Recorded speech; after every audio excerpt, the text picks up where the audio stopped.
Okay, so for anybody who pays attention, everybody knows, and that's just bottom line. So if you pay attention to my page, right, the main topic of my page is claim your inheritance. That's the title of the channel. And before that, about 5 or 6 years before this channel, I was word 31 on YouTube. So that's where I was, just learning all kinds of, what I was miseducated on and relearning reality.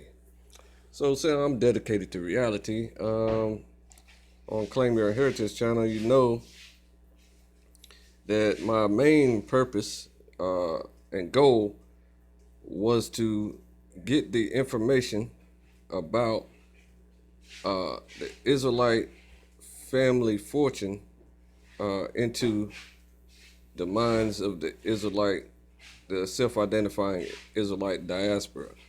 Okay, so I have not reached that goal to this date, but some people know, and some people don't. So that's a good thing. Now, I want to pull up something here to, just give you an idea of how this is progressing. And if you would go to my playlist, you will see a man that calls himself His Imperial Majesty. He calls himself the Emperor of the Asset Nations. That's plural. So the Asset Nations are where our family fortune is hidden from us.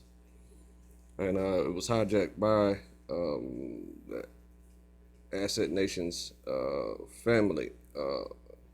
So that would be the Caesars and the Roman Empire, the emperors of the Roman Empire and things of that nature. All right, so I just want to share a portion of this that I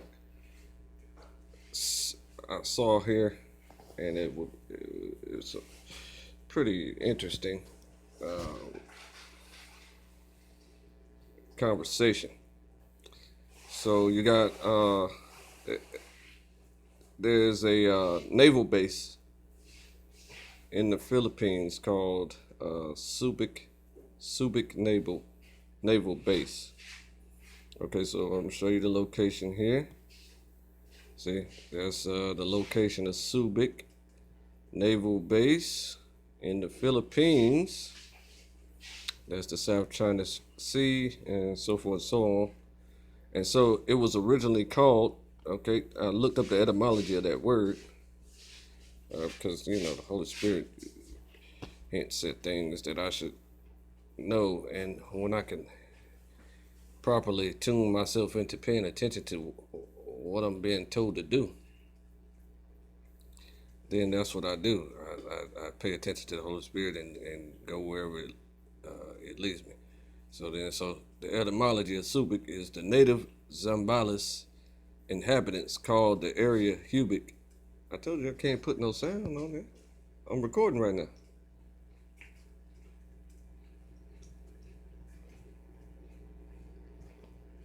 The native Zambales inhabitants called the area Hubic, which means head of a plow. Spanish missionary priests mispronounced the name as Subic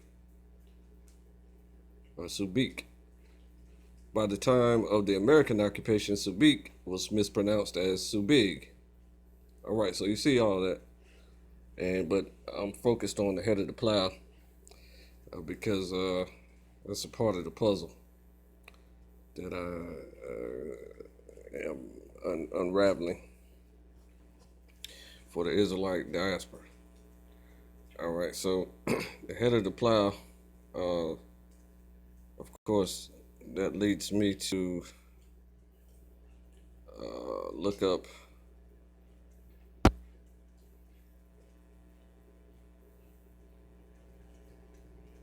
first. Let me look up this particular spelling of plow, to be sure, is the same as what I'm about to show you here. Okay, so as you can see, plow is the same as what I'm thinking. Plow, P-L-O-W. And as you can see here, plow is there. It's just another spelling for P-L-O-W. And we know what a plow is, but I'll read it anyway.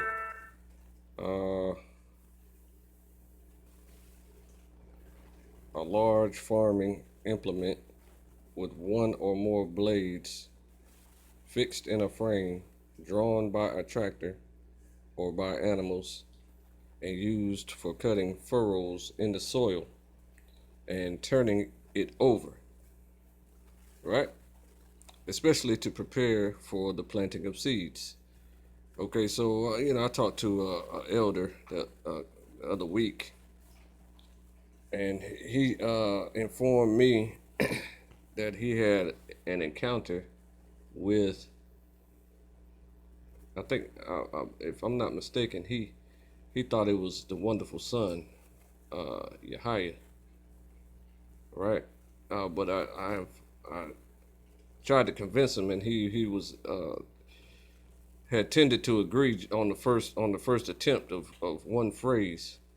So I said, who you had an encounter with was actually the father, because of his description of the father. And so I've seen the wonderful son. Of course, I announce that as often as I possibly can, so that you know what I mean, so people can explore that conversation, right? And the wonderful son is a normal sized human, but the person that he saw was ginormous. Okay, so when I say ginormous, I'm talking the size of a building. So in my mind, that was the father, and that's why I told him that. And the first time I said it to him, he said he agrees that it was the father. And then we got into a little conversation about that. So now, what I'm trying to link this plow to, and this location of Hubec, it was originally named Hubec, which means head of a plow, that is located in the Philippines. From my studies, the Philippines is Tarshish. Okay, so I'm gonna take you to the scriptures and show you something here. Take you to the scriptures so I can show you something right quick. Anybody that is aware of the scriptures knows exactly where I'm about to go, but I'll show it to you anyway because it's just fun to do. Right, so plows, just pop that in there in the blue letter. It's real simple.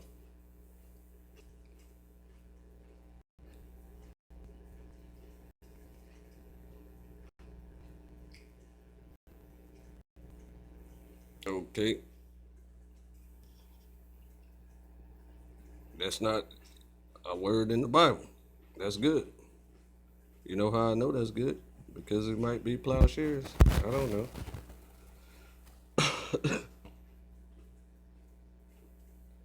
Okay, maybe it's plowshares. Okay, so which one am I looking for? Yep, that's the one. I think that's it. There we go. He shall judge among the nations, and shall rebuke many people, and shall beat their swords into plowshares, and their spears into pruning hooks. Nation shall not lift up sword against nation, neither shall they learn war anymore. Okay, so that's the very end of the story. That's the happy ending. But of course, atheists hate happy endings because they have to give up their lifestyle. Their lifestyle is rich, is ratchet. So now in this one right here, it says, beat your plowshares into swords and your pruning hooks into spears. Let the weak say, I am strong. So this is the one I'm looking for.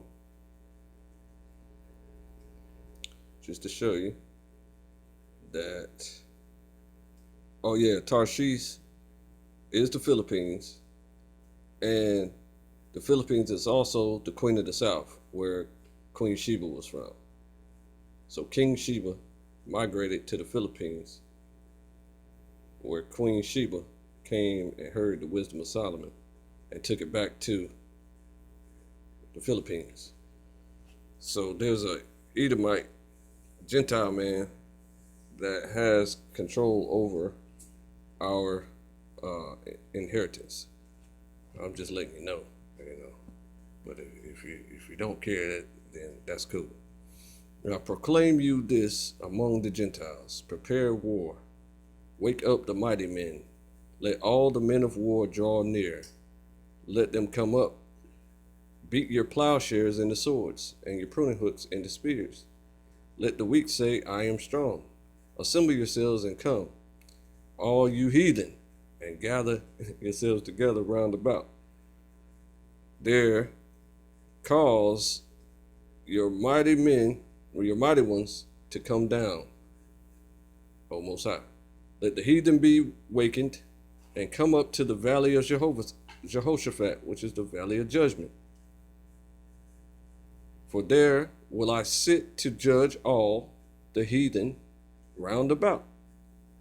Put you in the sickle, for the harvest is ripe. Come, get you down, for the press is full, the fats overflow, for their wickedness is great. Multitudes, multitudes in the valley of decision, for the day of the Most High is near in the valley of decision. The sun and the moon shall be darkened, and the stars shall withdraw their shining. The Most High also shall roar out of Zion, and we are the people of Zion, so that's where the Most High is going to roar out of us, and utter his voice from Jerusalem. So we are Jerusalem, and that's what he's going to do. And the heavens and the earth shall shake. Oh, that's the powers, the 1%, the head. They're the head. We're the tail. The earth shall shake. So you got the powers in high places and dominions and darkness of high places and all that good stuff. That is, they are in the heavens, ruling the earth inadequately. Okay, so that's a problem. But the Most High will be the hope of his people. Who is his people? Who's the Most High's people? I think you all know. And the strength of the children of Israel. See? Because that's his people.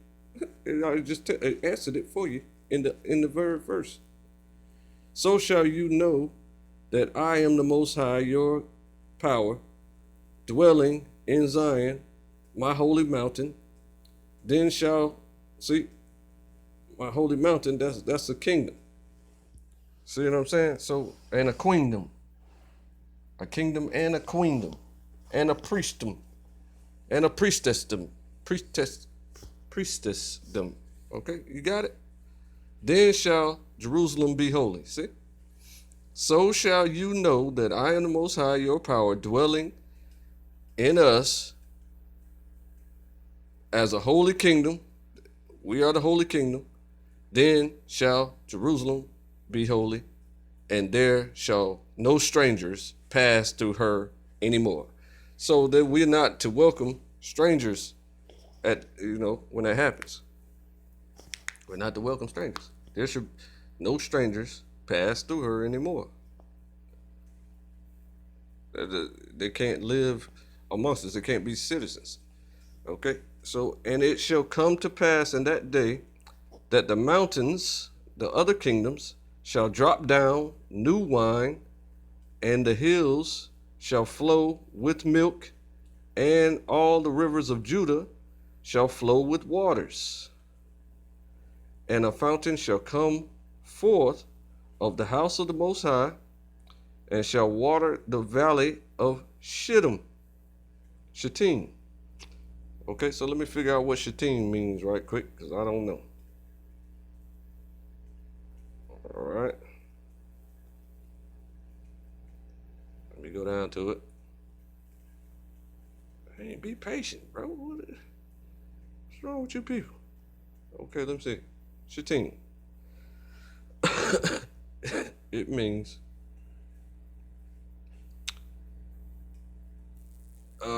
acacia trees. Place in East Jordan. Okay, biblical usage. The acacias. Okay, so that word means something. Place. See, it doesn't define it. Okay, so let's see here. Acacia, spina of the ancients. Spina aegyptica of the ancients. Okay, a large tree growing in Egypt and Arabia, having the bark covered with black thorns, from which gum Arabic exudes. Okay, you got that? So now the word acacia itself has a meaning. Acacia, wood, but I like the meanings of words, so I go to the etymology, and you see what it says here. It says that it is from the Latin, from Greek, acacia, and it just defines it as the tree. It doesn't tell you the actual meaning of the syllables, so that's fine. But it also it basically gives you a hint to the locations of these situations. Now, I said that to say this. Okay, so the plow is coming out of Hibbuk, the plow that is going to be beat into a sword is going to come out of Hubek. Okay, that makes sense. I just told you what it is now. Make sure you get it, because if you don't, you could miss your ride. Okay, because the ships of Tarshish is gonna come from the Philippines. Okay, the native Hubek, head of a plow. All right, now go back to the scriptures and show you what I just said, so you don't think I'm just making things up.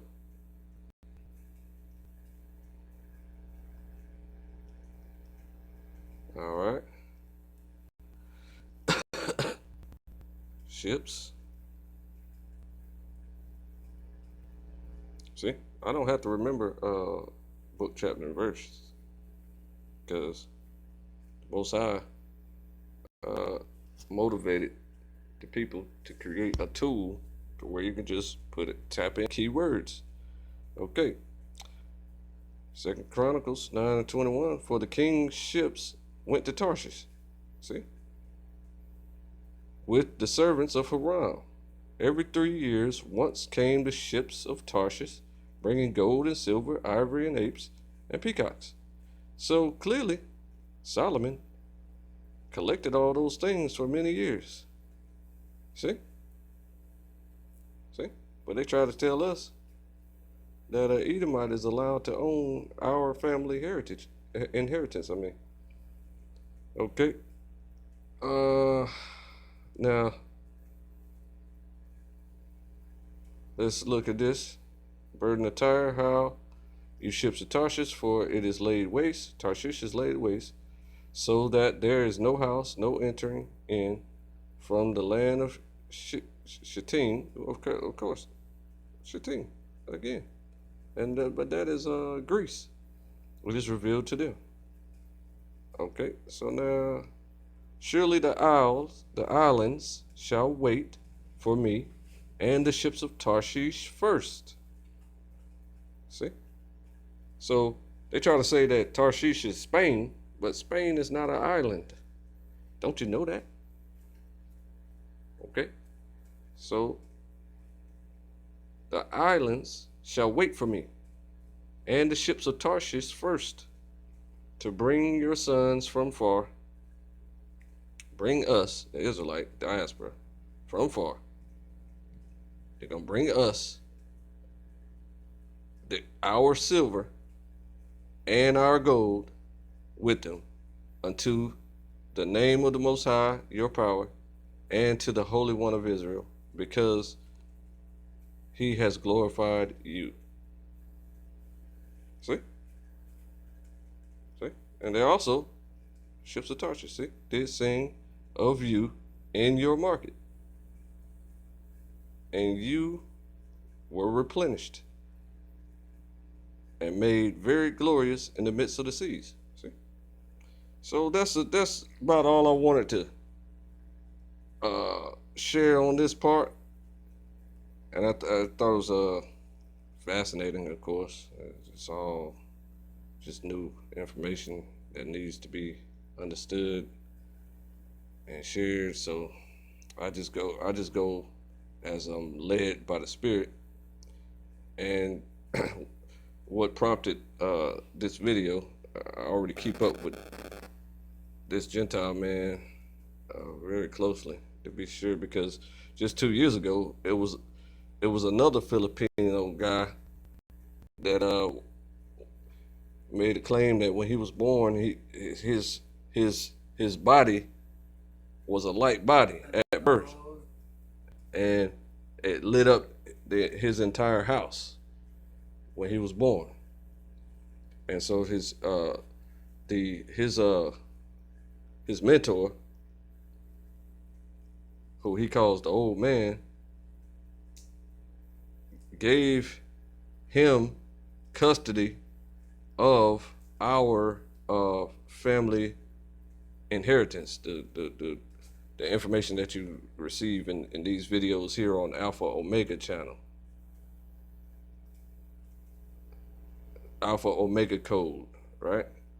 So this has very close monitoring of our inheritance.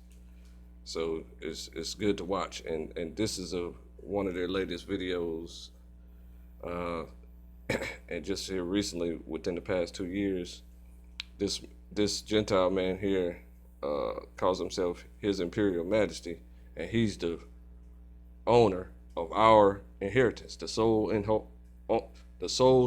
only guy who can manipulate our inheritance. Period. He's sovereign. He's got all the armies of the world at his beck and call and defense and all that good stuff. So this is a good video to watch. This is what prompted this video.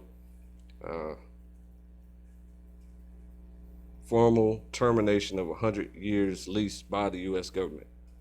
So go to that channel, watch that, and then rewatch this, and you'll get the information very clearly. And then, watch the rest of the information on my channel that talks about the Israelite diaspora inheritance. Appreciate you.